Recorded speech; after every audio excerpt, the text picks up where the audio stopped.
ciri-ciri yang bisa menarik urapan dari hidupmu. Kegagalan Saul gak terjadi dalam satu hari. Kegagalan Saul itu butuh waktu. Dan saya mau kasih beberapa poin buat saudara. At least izinkan hari ini saya mengasih kepada saudara. Ada 4 hal yang bisa mencuri, yang bisa membuat urapan bukannya membawa kita kepada destiny ilahi, tapi membunuh kita. Tolong dibuka buat saya. Dari 1 Samuel pasal yang ke-13, ayat yang ke-3 sampai ayat yang ke-6. Lihat ya. Jadi masalahnya bukan urapannya, karena Saul juga diurapi. Dan waktu Saul diurapi, Tuhan gak mengkambing hitamkan Saul. Gak ditutup-tutupin, dikasih separuh, digagal-gagalin supaya Daud naik. Enggak, Tuhan gak kayak kita soalnya. Dia adil. Dia memberikan semua orang kesempatan menurut belas kasihan, kekayaan, kemuliaannya. Oh, Saul tuh di set up sama Tuhan untuk berhasil. Tapi sayangnya dia tidak pernah bisa mengerti pengurapan yang pertama seharusnya merubah hidupnya terlebih dahulu. 1 Samuel 13 ayat yang ketiga. Poin nomor 1. Apa yang bisa menarik, membatalkan, menggagalkan, dan membuat korupsi urapan di dalam hidup kita? 1, kesombongan. Lihat nih. Problemnya udah mulai di sini nih. Yonatan memukul kala pasukan pendudukan orang Filistin yang ada di Geba. Dan hal itu terdengar oleh orang Filistin. Karena itu Saul menyuruh meniup sangkakala di seluruh negeri. Sebab pikirnya biarlah orang Ibrani mendengarnya. Yang menang siapa? Yonatan. Yang kebakaran jenggot siapa? Saul. Yang menang anaknya, yang pengen kredit bapaknya. Saudara tahu masalahnya apa? Ayat yang berikutnya. Karena Saul bilang, tiup shofar, tiup sorak. Pikirku, tuh garis bawah itu. Jangan jadi orang Kristen, maksud saya baik pak. Pikir saya baik pak. Ketaatan gak butuh opini, ketaatan butuh penundukan diri.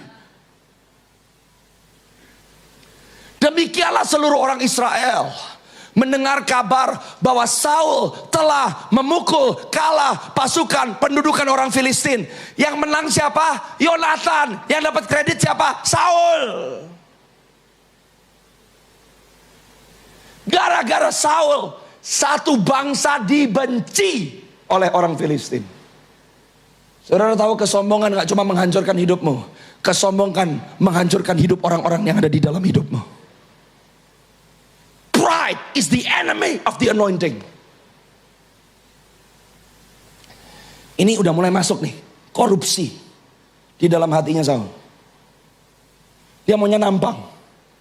Makanya dia tuh pusing banget waktu rakyat mulai nyanyi.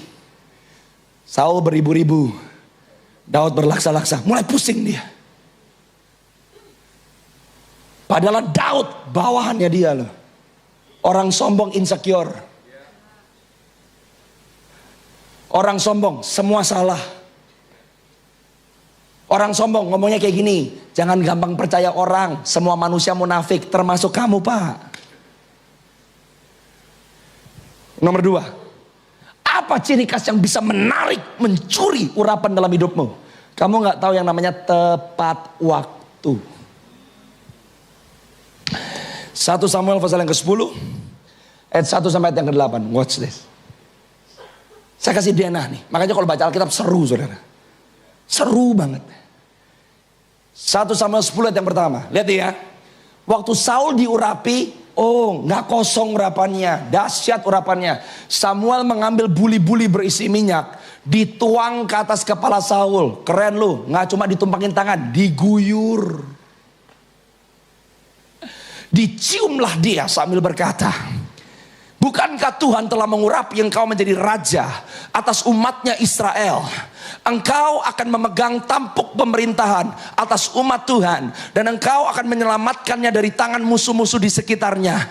Inilah tandanya bagimu bahwa Tuhan telah mengurapi engkau menjadi raja atas miliknya sendiri. Ayat yang kedua, watch this. Waktu Saul diurapi oleh Samuel, apabila engkau pada hari ini pergi meninggalkan aku, maka engkau akan bertemu dengan dua orang laki-laki di dekat kubur Rahel di daerah Benyamin di Zelzah. Mereka akan berkata kepadamu, keledai-keledai yang kau cari itu telah ditemukan. Ayahmu tidak memikirkan keledai itu lagi, tetapi ia khawatir mengenai kamu. Katanya, apakah yang akan kuperbuat untuk anakku itu? Ngerti gak? Kalau setiap kali Anda diurapi, urapan akan selalu merubah arah hidup saudara.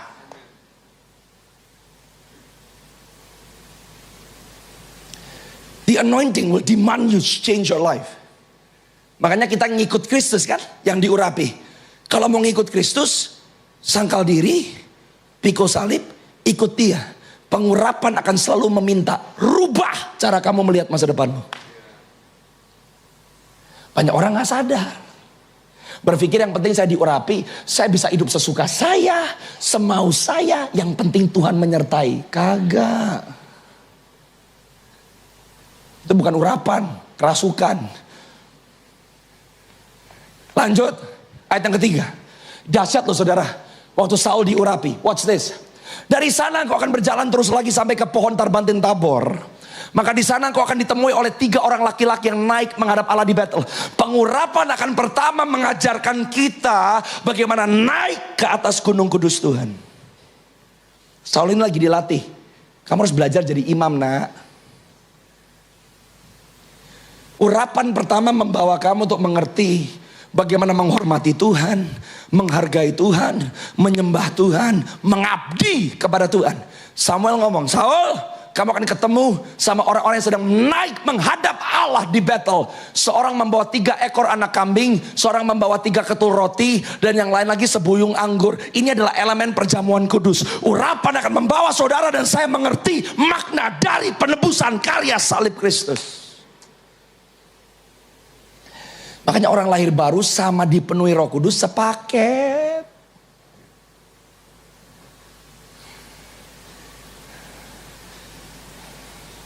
One packet. Samuel bilang sama Saul, kamu akan ketemu sama 3 orang. Kamu akan belajar bagaimana datang menghampiri Allah. Karena kalau kamu Saul gak bisa belajar jadi imam, kamu gak bisa berhasil sebagai raja. Ayat yang selanjutnya.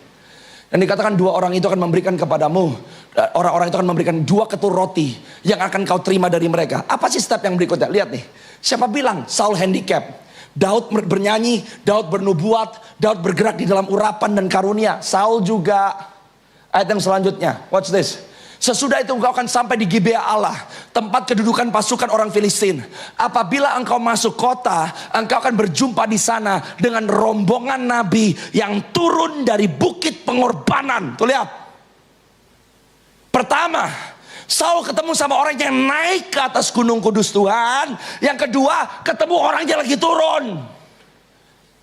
Serombongan nabi loh. Pakai apa? Pakai gambus, pakai rebana, pakai suling, pakai kecapi. Jadi yang diajarin menyembah Tuhan gak cuma Daud, Saul juga. Ayat yang selanjutnya. Mereka akan kepenuhan seperti nabi, maka roh Tuhan akan berkuasa atasmu. Engkau akan kepenuhan bersama-sama dengan mereka dan berubah menjadi manusia lain. Urapan selalu datang bersama dengan karunia. Pengurapan selalu disertai dengan kemampuan ilahi. Kalau Daud diurapi dan dia bisa mengusir setan waktu dia main musik, waktu Saul diurapi, Saul juga dapat kepenuhan roh.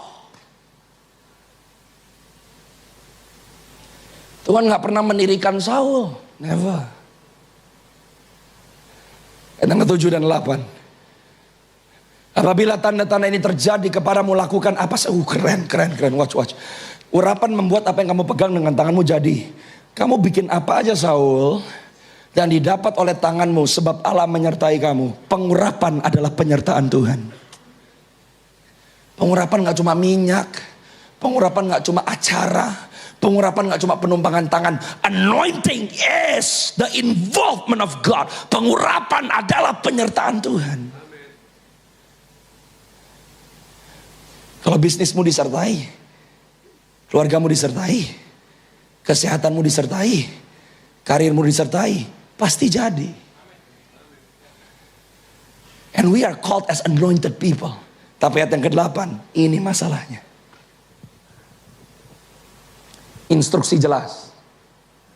Engkau harus pergi ke Gilgal mendahului aku dan camkan. Katakan sama-sama dengan saya, camkan. Aku akan datang kepadamu untuk mempersembahkan korban bakaran dan korban keselamatan. Engkau harus menunggu 7 hari lamanya sampai aku datang kepadamu dan memberitahukan kepadamu apa yang harus kau lakukan. Samuel bilang, kamu harus ke Gilgal mendahului aku. Jangan bikin apa-apa sampai aku datang. Tahu gak saudara yang menarik apa? Samuel berkata kamu harus menunggu aku selama 7 hari. Kira-kira berapa hari Saul nunggu? 7 hari. Coba dibuka 1 Samuel pasal yang ke-13 ayat yang ke-8. Apa sih yang seringkali bisa mencuri pengurapan? Kita gak ngerti yang namanya tepat waktu. Dan tepat waktu berarti saudara dan saya harus lebih percaya kepada Sang Tuhan meskipun kelihatannya dia terlambat. Sebab Tuhan tidak pernah terlambat. Berapa hari Saul nunggu?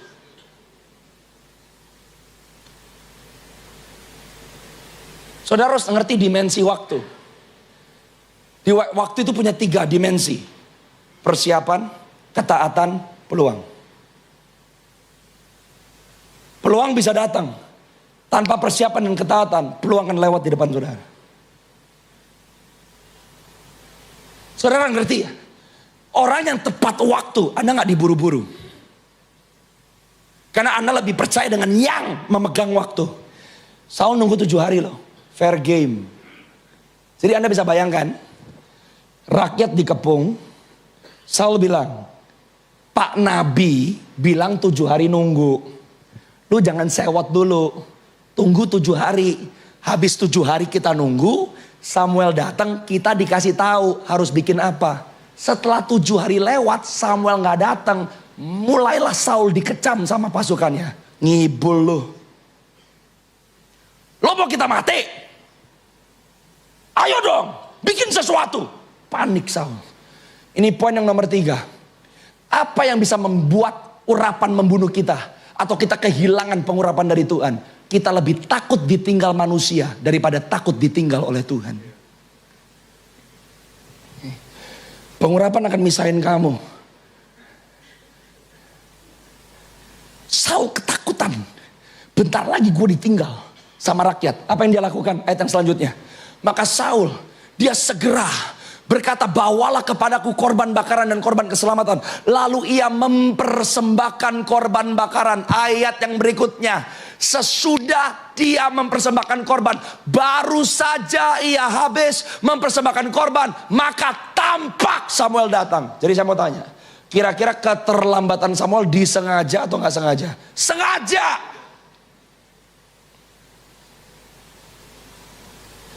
Ada waktu Tuhan izinkan, kelihatannya dia telat. Kelihatannya janjinya gak digenapi. Tapi saudara dan saya bisa gak punya hati seperti Sadrak, Mesak dan Abednego? Meskipun gak ditolong, aku gak akan nyembah. Udah selesai nih. Samuel datang. Langsung si Saul pergi menyosong, kasih salam. Weh Samuel, ayat yang ke-11. Samuel ngomong, kamu bikin apa? Lihat ya, orang diurapi loh. Tapi gak mau belajar jadi imam. Gak dewasa rohani. Lihat perkataan Saul. Jawab Saul. Karena aku lihat rakyat itu berserak-serak, kamu gak datang-datang, orang Filistin berkumpul. Orang yang gak dewasa, gak pernah salah, yang salah selalu orang lain. Temen gua salah, nabi Tuhan salah, setan juga apalagi salah.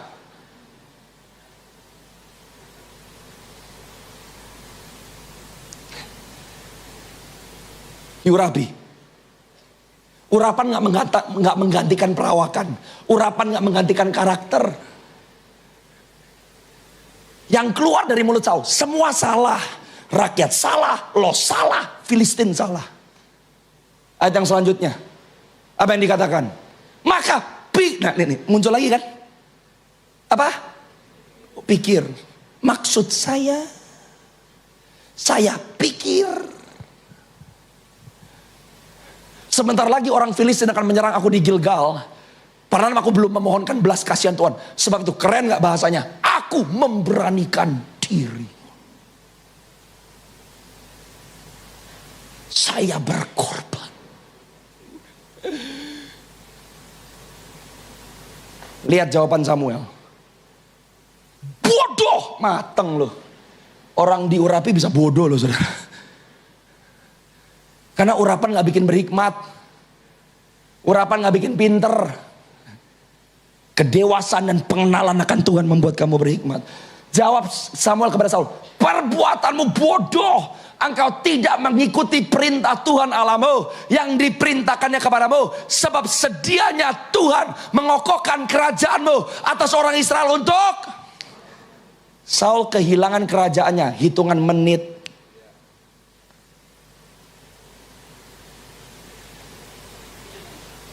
Sedih loh. Diurapi, hilang semua. Menit. Kesombongan. Kamu gak tahu tepat waktu. Lebih takut ditinggal orang daripada ditinggal Tuhan. Gone. Anointed.